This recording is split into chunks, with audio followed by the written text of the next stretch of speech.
नमस्कार, मैं अशोक कुमार पांडे। स्वागत है आपका द क्रेडिबल न्यूज पर। कल ट्रंप ने एक बार फिर प्रेस कॉन्फ्रेंस की और बहुत सारी बातें की, जैसा कि वो हमेशा करता है। इस बातचीत में कहा कि हमें ईरान से बहुत बड़ा गिफ्ट मिला है। क्या गिफ्ट मिला है ये नहीं बताया। इसमें कहा कि 15 पॉइंट की हमने डिमांड रखी है और ईरान उसको मानने को तैयार हो गया है। क्या वो 15 पॉइंट है ये उसने नहीं बताया। हालांकि हमारे पास वो 15 पॉइंट भी हैं और ईरान ने जो जवाब दिया है वो भी है, जिस पर आगे हम डिस्कस करेंगे। लेकिन इन सबके बीच सबसे बड़ी खबर यह है कि अमेरिका के ज्यादातर जो बड़े अखबार हैं, चाहे पॉलिटिको हो चाहे बाकी अखबार हो, राइटर्स हो, इन सब ने एक बात कंफर्म की है कि अमेरिका से बड़ी मात्रा में सैनिक ईरान में भेजे जा रहे हैं। यूएस आर्मी की एलीट जो 82nd कमांड है, वहां के सैनिक आ रहे हैं और इनकी संख्या हजारों में है। ये लगातार अमेरिका से मिडिल ईस्ट में आ रहे हैं और अमेरिका के अलग अलग बेसिस में इनको उतारा जा रहा है। अब इसका मतलब साफ है कि भले बातचीत चल रही है, लेकिन अमेरिका ईरान के अंदर ग्राउंड इन्वेजन की तैयारी में है। मरीन के थ्रू ग्राउंड इन्वेजन की तैयारी में है। यह भी कहा गया कि पैराट्रूपर्स बुलाए गए हैं जो आसमान से ईरान में उतर सकें। और जब यह सब खबरें आ रही थी तो आईआरजीसी के अहमदियान साहब का एक बड़ा शानदार बयान आया, एक ट्वीट आया छोटा सा। उस ट्वीट में उन्होंने कहा कि हम तो 20 साल से इंतजार कर रहे थे कि अमेरिका के सैनिक हमारे जमीन पर उतरें।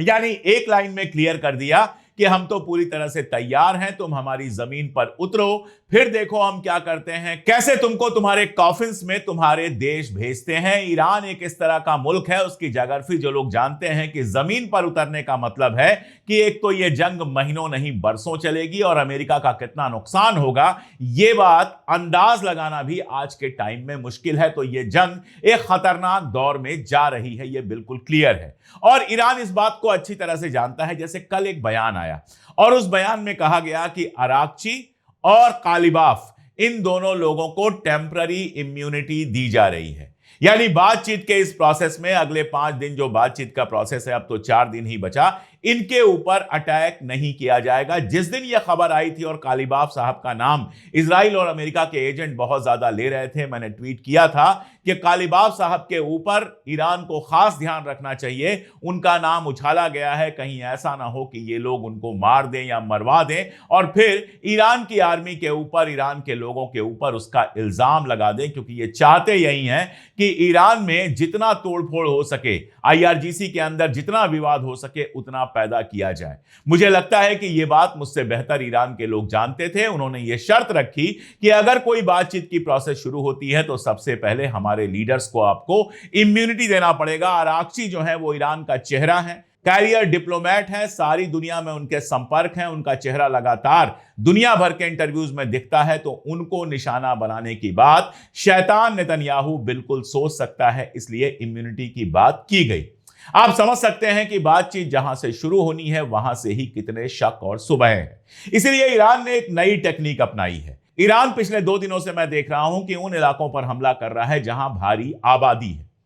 जैसे सेंट्रल इजराइल पर हमले हुए हैं और जिस तरह के वीडियोस आए हैं उनको देखकर बहुत साफ लग रहा है कि जबरदस्त नुकसान हुआ है। 4-5 लोगों के मरने और सैकड़ों लोगों के घायल होने की बात तो इजराइल भी कर रहा है। और आप इस बात को यकीन जानिए कि जब इजराइल कहे कि 4-5 लोग मरे हैं तो कम से कम 40-50 लोग जरूर मरे होंगे। इजराइल नंबर्स कभी सही नहीं बताता। अब ये क्यों बदला है ईरान ने, क्यों इस तरह के इलाकों पर वो हमला कर रहा है जहां भारी आबादी है, इसको समझना बेहद जरूरी है। पहली बात तो ये जो सीधी बात है, जो मोटी बुद्धि से समझ में आती है, वो ये कि इजराइल और अमेरिका जब ईरान में घुस रहे हैं, जब ईरान के आसमान में जा पा रहे हैं, तब वहां केवल और केवल आबादी वाले इलाकों में बम गिरा रहे हैं।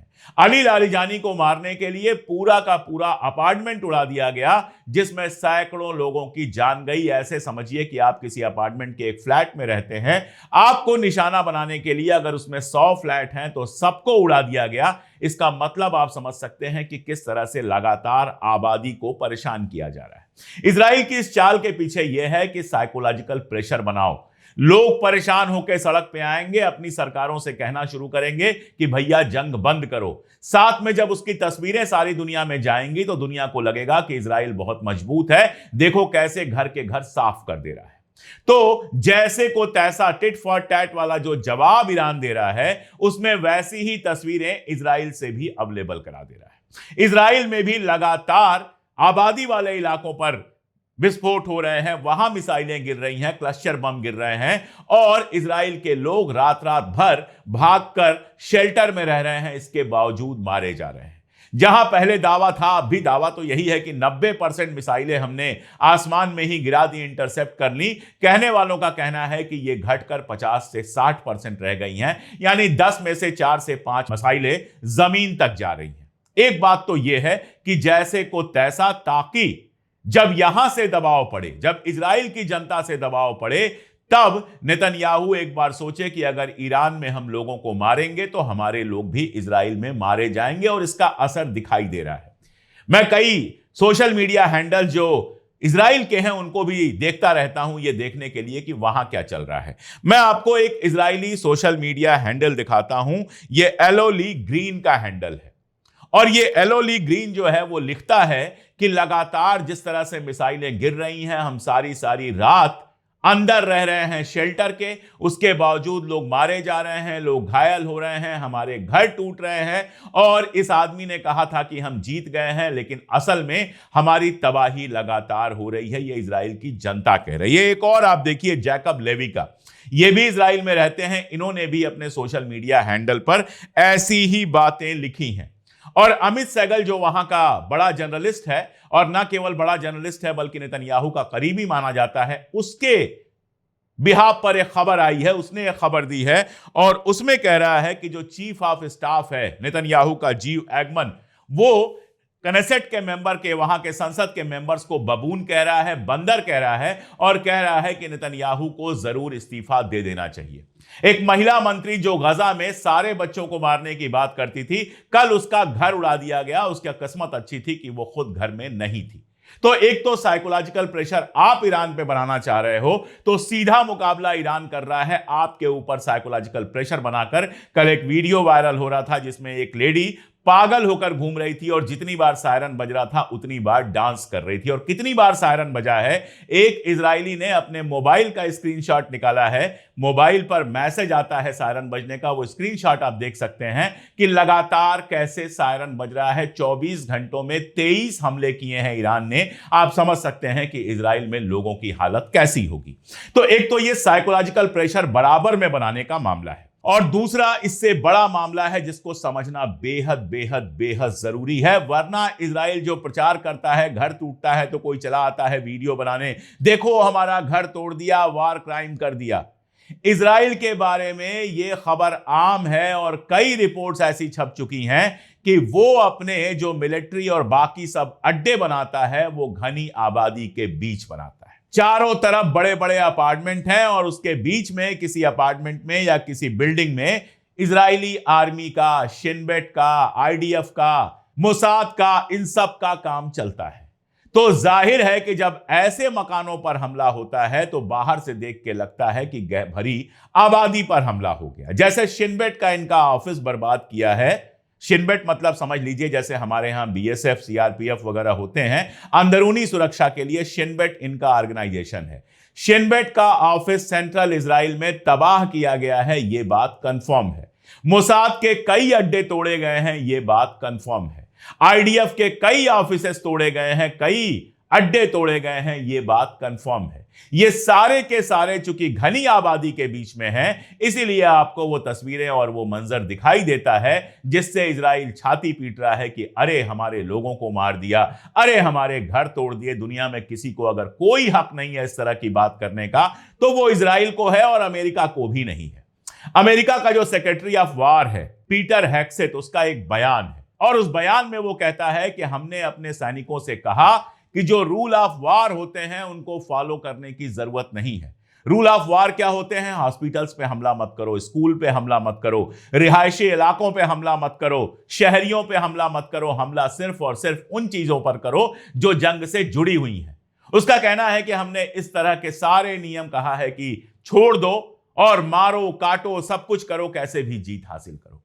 तो जब आपने सारे नियम तोड़ दिए तो ईरान कब तक ये नियम का पालन करता रहेगा, ये तो कोई भी समझ सकता है। और मैंने आपको बताया था कि ईरान के एक सीनियर आईआरजीसी मेंबर का बयान आया था कि रमजान चल रहा है इसलिए हम इस समय थोड़ा खामोश हैं, हम रमजान में किसी को मारना नहीं चाहते हैं, एक बार रमजान बीतने दीजिए, फिर देखिएगा कि हम क्या कहर ढाते हैं। और कल रात और परसों रात जो कहर ढाई है इजराइल के अंदर ईरान ने, वो सारी दुनिया ने देखी है। और सारे सेंसर के बावजूद तस्वीरें, वीडियो, सारा कुछ बाहर आ रहा है। जो इंटरनेशनल जर्नलिस्ट हैं, यहां तक कि हिंदुस्तान से गए हुए भी जो जर्नलिस्ट हैं, मधुरेंद्र जी और बाकी लोग, वो बहुत क्लियर दिखा रहे हैं कि किस कदर नुकसान हो रहा है वहां पर। आगे बढ़ने से पहले एक जरूरी बात, आप लगातार वीडियोस देख रहे हैं, बहुत बहुत शुक्रिया। लेकिन वीडियो अगर देख रहे हैं तो चैनल को सब्सक्राइब भी कर लीजिए, ताकि आगे के वीडियोस भी आपको लगातार दिखते रहें। और अगर हमारी ताकत बनना चाहते हैं तो हमारी फैमिली के, TCH फैमिली के मेंबर बन जाइए। 3 रुपए रोज से भी कम पर आप हमारी मेंबरशिप ले सकते हैं और हमारी बड़ी ताकत बन सकते हैं। तो एक बात तो यह कि ईरान जैसे को तैसे जवाब दे रहा है। आप उसके रिहायशी इलाकों पे हमला करेंगे तो वो आपके रिहायशी इलाकों पे हमला करेगा। इसके अलावा हैंगर में खड़ी जो जहाजें हैं उन पर हमला कर रहा है, जो इंपॉर्टेंट दफ्तर हैं उन पर हमला कर रहा है। ईरान इस बार सीज फायर वाला जो तमाशा होता है उसमें फंसा नहीं है। हर बार यही होता था कि सीज फायर की बात चलती थी और यहां आप बम गिराकर लड़ाई शुरू कर देते थे। 2 बार से यही तमाशा ईरान देख चुका है। इसलिए इस बार जब तक सब कुछ क्लियर नहीं हो जाएगा तब तक ईरान हमला करता रहेगा।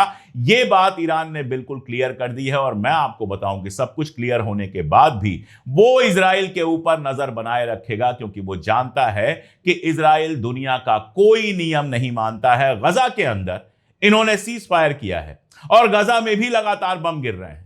लेबनान के साथ सीज फायर किया था, लेकिन लेबनान पे भी लगातार बम गिराता रहा। अब जब हिजबुल्लाह पलट के हमला कर रहा है तो ये अपने सीने पीट रहे हैं। और हिजबुल्लाह ने जिस कदर हमला किया है वो ख्वाब में भी इजरायलियों ने सोचा नहीं था। इजरायलियों के कई सारे सोशल मीडिया हैंडल पर मैंने ये रोना गाना देखा कि अरे आप तो कह रहे थे हिजबुल्लाह को खत्म कर दिया, और हिजबुल्लाह ने तो नॉर्थ में ऐसा कहर मचाया है कि हजारों लोग अपना इलाका छोड़ छोड़कर भाग रहे हैं। तो जैसा तुमने किया है वैसा तुमको मिल रहा है। एक मीम चल रहा है सोशल मीडिया पर जिसमें अराकची की फोटो है और वो कह रहे हैं कि जिस वार को तुम चाहते थे वो वार हमने पहुंचा दिया है, लग कैसा रहा है। तो जाहिर सी बात है कि ये वार ईरान ने नहीं शुरू किया और दुनिया इस बात को जानती है, कहने से भले डरे। जैसे मैं आपको बताऊं, जर्मनी वैसे कितना भी इजराइल और अमेरिका के करीब आए, इस जंग में कोई मदद नहीं कर रहा है। और जर्मनी के राष्ट्रपति का कल बयान आया कि अमेरिका और इजराइल ने जिस तरह से ईरान के ऊपर हमला किया वो इंटरनेशनल लॉ के खिलाफ है। यह पहला बड़ा नेता है, स्पेन के प्राइम मिनिस्टर को अगर छोड़ दें, यह पहला बड़ा नेता है यूरोप का, जर्मनी का राष्ट्रपति जिसकी मैं बात कर रहा हूं, जिसने साफ साफ कहा कि अमेरिका और इजराइल ने मिलकर जिस तरह से ईरान के ऊपर हमला किया है वो सारे इंटरनेशनल रूल्स का उल्लंघन है। और इधर समझौते की बातें लगातार हो रही हैं। शहबाज शरीफ जो पाकिस्तान के राष्ट्रपति हैं, उन्होंने एक ट्वीट किया तो ट्रंप ने उसको रिट्वीट किया। मतलब ये मैसेज दिया कि हां, पाकिस्तान में बातचीत हो सकती है। खबरें यहां तक चला दी गई कि पाकिस्तान में लीडर्स पहुंच गए हैं अमेरिका के। हालांकि इस तरह की कोई कंफर्मेशन अभी कहीं से नहीं आई है। कल जो बात की ट्रंप ने, जिसके बारे में मैंने शुरू में बात की थी कि शर्तें जो अमेरिका ने रखी हैं, जरा उन शर्तों को आप देख लीजिए। स्क्रीन पर दिखा भी देता हूं और पढ़ भी देता हूं। इस 15 पॉइंट में पहला पॉइंट यह है कि सीज फायर केवल 1 महीने के लिए होगा। दूसरा कहा गया कि सारा का सारा जो न्यूक्लियर कैपेबिलिटीज है उसको डिसमेंटल करना होगा, उसको खत्म करना होगा। न्यूक्लियर वेपन आप कभी नहीं बनाएंगे, सारा यूरेनियम एनरिचमेंट खत्म करेंगे, सारा न्यूक्लियर मटेरियल जो है वो IAEA को भेज देंगे आप। नतांज, इस्फहान और फोर्दो की जो इनकी साइट्स है उसको हमेशा के लिए बंद कर देंगे। अनरेस्ट्रिक्टेड IAEA रेस्ट्रिक्शन यानी इंटरनेशनल जो ऑर्गेनाइजेशन है वो जब चाहे जहां चाहे आपकी जांच कर सकता है। इसके अलावा रीजनल प्रॉक्सीज जो हैं, हिजबुल्लाह, हमास, हूथी, इन सबको आपको छोड़ना पड़ेगा। इन सारे लोगों को जो पैसा दिया जाता है, जो हथियार दिया जाता है, वो बंद करना पड़ेगा। स्ट्रेट ऑफ हॉर्मुज को खुला रखना पड़ेगा। और डिफेंसिव ओनली मिलिट्री फोर्स, यानी आपकी मिलिट्री फोर्स ऐसी होनी चाहिए जो केवल अपने डिफेंस के लिए हो, कहीं अटैक ना कर सके। आपको अपना मिसाइल प्रोग्राम बंद करना पड़ेगा और बदले में क्या दिया कि आपके ऊपर से सैंक्शन हटा लिए जाएंगे। ये 15 पॉइंट लेके आया है ट्रंप। और मैं लिख के दे दूं कि जिस आदमी ने भी ये 15 पॉइंट बनाया है उसके पास बाकी सब कुछ हो, दिमाग नहीं है। या तो नेतन्याहू ने फोन पर जो पॉइंट लिखवा दिए हैं वही पॉइंट नोट कर लिए गए हैं, और या तो बिना दिमाग के बनाए गए हैं। जैसे पहला पॉइंट जो आपको दिखाई देता है, 1 महीने का सीज फायर। ईरान ने बिल्कुल क्लियर कहा है कि कोई भी सीज फायर हम नहीं करेंगे। 1 महीने 2 महीने का हम सीज फायर नहीं करेंगे। अगर जंग बंद होगी तो हमेशा के लिए बंद होगी और आपको ऐसा कानून बनाना पड़ेगा कि दोबारा जंग ना हो सके। इसके अलावा ईरान ने जो 3 पॉइंट मांगी हैं, उन 3 पॉइंट्स को देखना बहुत जरूरी है। 3 पॉइंट की उनकी मांगे हैं। पहली मांग तो यह है कि खाड़ी के अंदर, गल्फ के अंदर अमेरिका के जितने बेस बने हैं, जितने ठिकाने बने हुए हैं, उन सबको हमेशा के लिए बंद कर दिया जाए। दूसरा, आगे कोई हमला नहीं होगा, इसकी गारंटी किया जाए। तीसरा, हिजबुल्लाह पर इजरायली हमलों का अंत किया जाए। यह कह रहे हैं प्रॉक्सीज को छोड़ दो। ईरान का कहना है कि हिजबुल्लाह पर जो प्रॉक्सी हमले हो रहे हैं उनको बंद करो।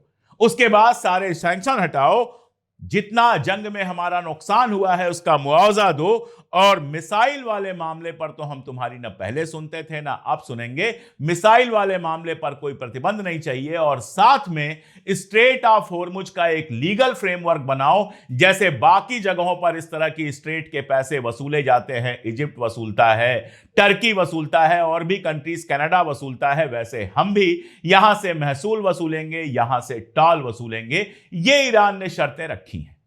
तो सीधी सी बात है कि ये जो 15 शर्तें हैं, जिसमें 12 शर्तें हैं और 3 रियायतें हैं, और तीनों रियायतें सिर्फ एक चीज को लेकर हैं कि ठीक है, तुम्हारे ऊपर से सैंक्शन हम हटा लेंगे। तो सिर्फ सैंक्शन हटाने की कीमत ईरान दे नहीं सकता है अपनी आजादी के रूप में। अगर इन 15 पॉइंट को एक बार में देखें तो इसका मतलब यह है कि अपनी आजादी ट्रंप के कदमों में रख दो और बदले में तुम्हारे ऊपर से सैंक्शन हटा देंगे। ईरान को अगर यह मानना होता तो 10 साल 15 साल पहले मान लिया होता, बिना जंग के मान लिया होता। ईरान को यह कतई नहीं मानना है। इसीलिए मैं बार बार कह रहा हूं कि यह बातचीत सफल होगी, इसकी गारंटी बहुत कम है। कम से कम 3 मसाइल ऐसे हैं जिस पर ईरान कभी नहीं मानेगा। पहली बात यह कि अपना न्यूक्लियर प्रोग्राम पूरी तरह से खत्म करने की बात ईरान कभी नहीं मानेगा। दुनिया का कोई खुद मुख्तार मुल्क नहीं मानेगा। मिसाइलों पर कंट्रोल की बात नहीं मानेगा। केवल डिफेंस ओनली कंट्री कैसे हो जाए? बैठ के इंतजार करता रहे कि इजराइल अमेरिका अटैक करे तो उसका जवाब दे। अभी तक कभी भी ईरान ने किसी मुल्क के ऊपर हमला नहीं किया। आप गए थे ईरान पर हमला करने के लिए, तो ईरान जवाब दे रहा है। तो ईरान अपनी वो कैपेसिटीज कैसे खोएगा? इसका मतलब आप जानते हैं, ऐसी मिसाइलें बनाए जो इजराइल तक ना पहुंच पाए।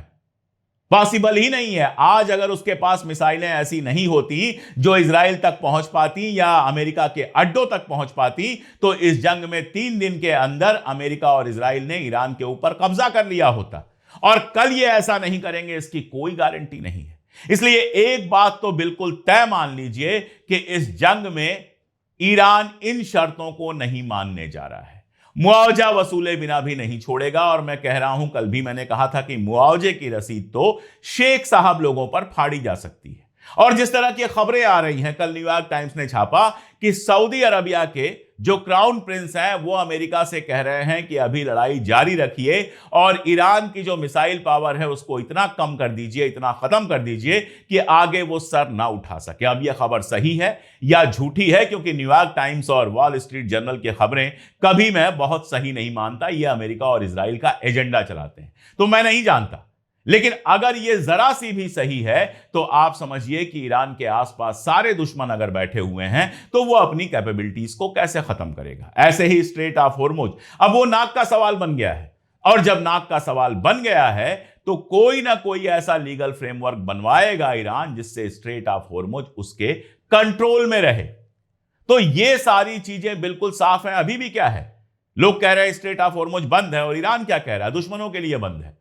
जो हमारे दोस्त हैं उनके लिए बंद नहीं है। स्पेन के लिए नहीं बंद है, जापान के लिए नहीं बंद है, चाइना के लिए नहीं बंद है, रशिया के लिए नहीं बंद है, श्रीलंका के लिए नहीं बंद है, साउथ अफ्रीका के लिए नहीं बंद है। यहां तक कि हिंदुस्तान की जहाजें भी धीरे धीरे पास कराई जा रही हैं, पाकिस्तान की जहाजें भी पास हुई हैं। तो बंद नहीं है वो। लेकिन अमेरिका और इजराइल से जुड़े और अमेरिका और इजराइल के पार्टनर जितने हैं उनके लिए बंद है, अभी ईरान का यह कहना है। जो ईरान 17 दिन में आपके 23 जहाज गिरा चुका है, जिस ईरान ने इजराइल में तहलका मचाया हुआ है, तबाही मचाई हुई है, जिस ईरान ने पूरे मिडिल ईस्ट में आपके बेसिस को तबाह करने का पूरा काम किया हुआ है, जिस ईरान ने इस पूरी जंग में शानदार मुकाबला किया है आपका, वो आपकी शर्तों पर क्यों झुकेगा? वो तो अपनी शर्तें रखेगा। और इसीलिए पाकिस्तान में बात हो चाहे जहां भी बात हो, इस बार ईरान अपनी शर्तें बेहद कड़ी रखेगा और हफ्ते 15 दिन महीने भर के सीज फायर की नहीं, परमानेंट ये जंग बंद हो इसकी बात करेगा। ये सब जानते हैं। और देखिएगा, मुझे ऐसा लगता है कि ट्रंप इस जंग से सबके बावजूद बाहर निकलना चाहते हैं, इसलिए झुकेंगे भी। और नहीं झुकेंगे तो यह जंग लंबी चलती रहेगी और जितनी लंबी जंग चलेगी, इजराइल में कम से कम तबाही उतनी ज्यादा होगी।